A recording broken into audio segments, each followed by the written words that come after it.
Well, isang mapagpalang araw po sa inyong lahat. Sa araw na ito ay ating pasisimulan ko ang maikling babahagi sa salita ng Diyos, no? Or what the scripture says. Simula nang mahak ang aking account sa FB, pasamantalang natigil ang aking pagbabahagi sa salita ng Diyos, no? Pero sa araw na ito, we will continue to share about 10 minutes, no?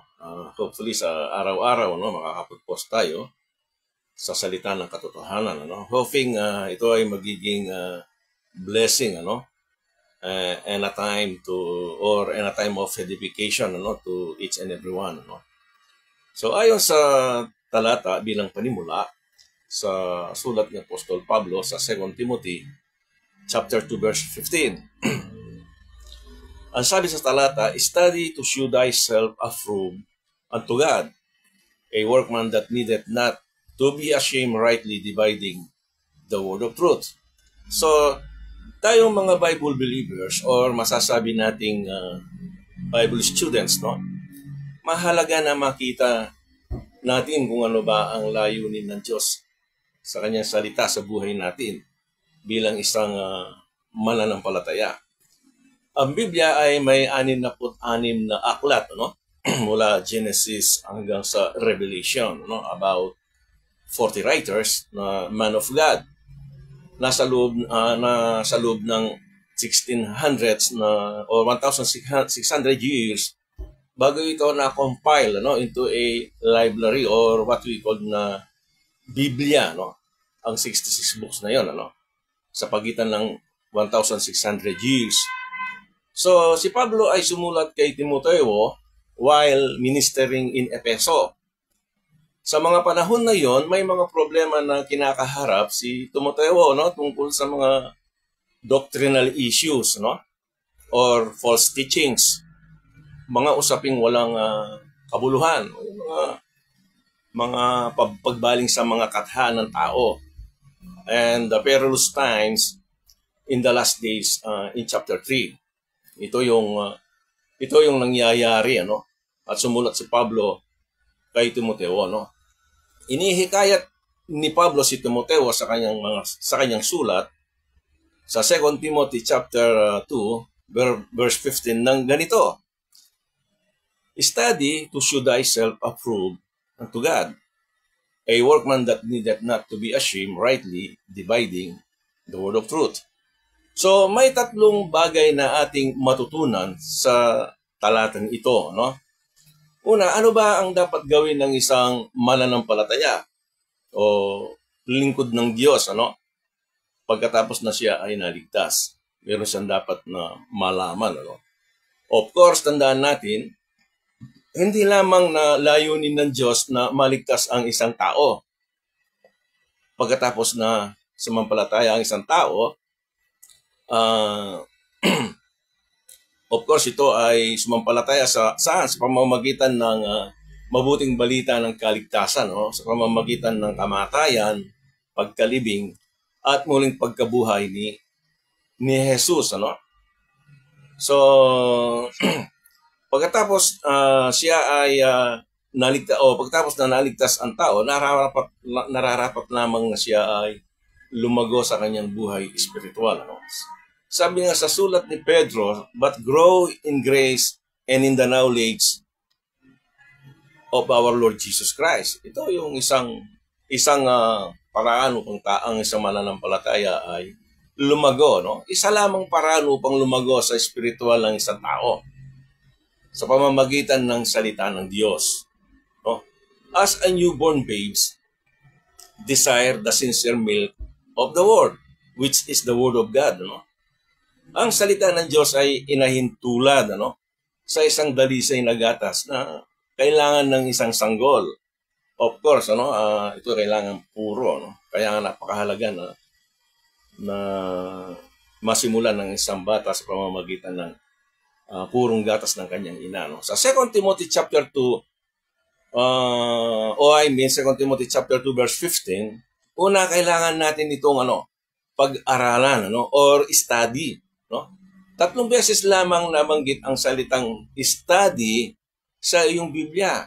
Ito ay binibigyang diin hindi lamang sa ating panahon, kundi maging sa mga unang panahon, bago pumasok sa Jericho, ang mga Hebreo, sinabi ni Moses kay Joshua in Joshua chapter 1 verse 8, "This book of the law should not depart out of thy mouth." Sabi niya, "But thou shalt meditate therein day and night, that thou mayest observe to do according to all that is written therein. For then," sabi niya, "that thou shalt make thy way prosperous, and then thou shalt have a good success." Ito yung sinabi ni Moses kay Joshua before entering in Jericho.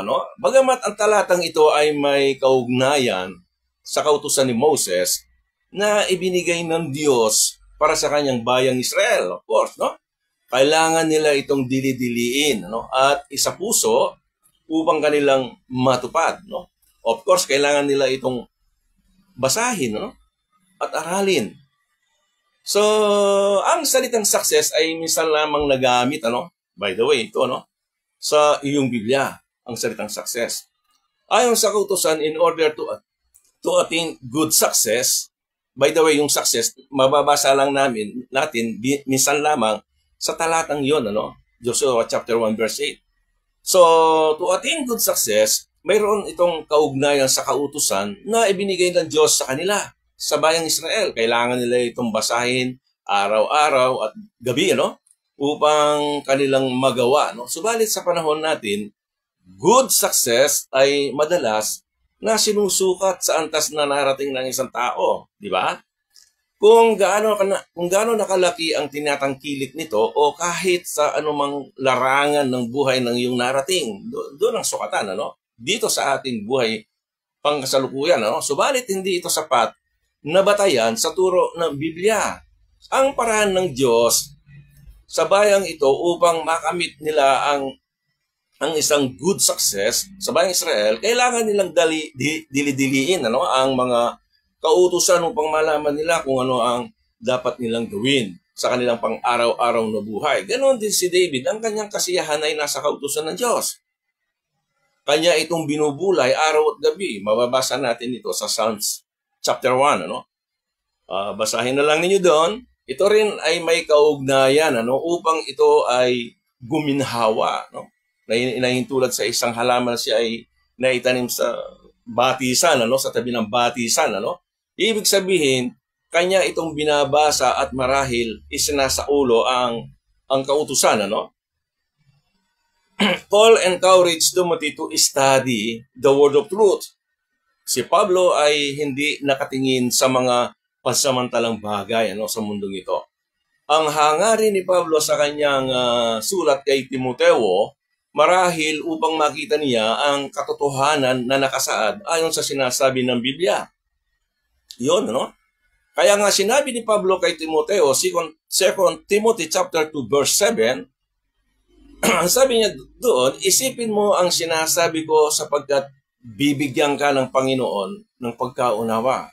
Consider what I say, and the Lord will give thee understanding. Ang sabi niya doon, kailangan nating basahin at aralin ang mga kapahayagan ni Jesus kay Pablo, sa kanya, kay Pablo. Huwag lamang tayong umasa sa mga kwento o sinasabi ng tao, yung mga katang kwento ng mga tao. Kaya kailangan nating itong suriin base sa salita ng Diyos. Ito ang unang kaisipan na makikita natin sa talata, sa 2 Timothy chapter 2 verse 15, to study the word of truth. Bakit? Ano yung pangalawa? Ano bang kailangan natin itong pangalawa? Bakit kailangan natin itong aralin? To shew thyself approved unto God. Madalas, inilalarawan ng marami ang salitang approved reflecting to good works. Bagamat mahalaga na malaman ng isang mananampalataya na ang dulot ng biyaya ng kaligtasan ay tinuturuan tayo, ikaw at ako, sa kalikuhan, tinuturuan tayong tumanggi pala, sa kalikuhan at kahalayan sa sanlibutan ito upang makapamuhay na banal at matuwid sa panahong kasalukuyan sa sanlibutan ito. Saan natin mababasa 'yon? Sa Titus chapter 2 verses 11 and 12. Subalit ang kontekstong ito sa 2 Timothy chapter 2 verse 15, it is about doktrina ng salita ng katotohanan. Doktrina 'yon tungkol dun sa word of truth. Kailangan tayong manatili sa sinasabi ng banal na kasulatan. Sinabi din ni Pablo kay Timoteo, ito yung sinabi ni Pablo kay Timoteo, and the things that thou hast heard of me among many witnesses, sabi niya, among many witnesses, the same commit thou to faithful men who shall be able to teach others also. So, ibig sabihin nito, kailangan itong manatili sa mga sinasabi ni Apostol Pablo upang maipahayag din naman sa iba. So, ito ang pangalawang layunin ng talatang ito, 2 Timothy chapter 2 verse 15, upang manatili tayo ayon sa itinuturo ng salita ng Diyos at tayo magiging katanggap-tanggap sa Kanya. Ang sabi niya, to shew thyself approved unto God. Ang ikatlo naman, paano ito aaralin? Una, ano bang dapat gawin ng isang mananampalataya? Study the word of truth. Pangalawa, bakit natin aaralin? To show thyself approved. Para makita natin na ang ating pinag-aaralan ay ayon, based on the scripture. Ang ikatlo, paano ito aaralin? By rightly dividing it. Rightly dividing it. Isa lamang paraan ang ibinigay ng Diyos sa banal na kasulatan kung paano natin pag-aralan ang salita ng katotohanan. It is by rightly dividing it. Dalawa lamang translation. So parang aking nakita, ang KJV and New King James Bible, so parang ang aking nakita na itinala ang salitang ito, nakalagay doon. Ang bahaging ito ng rightly dividing it.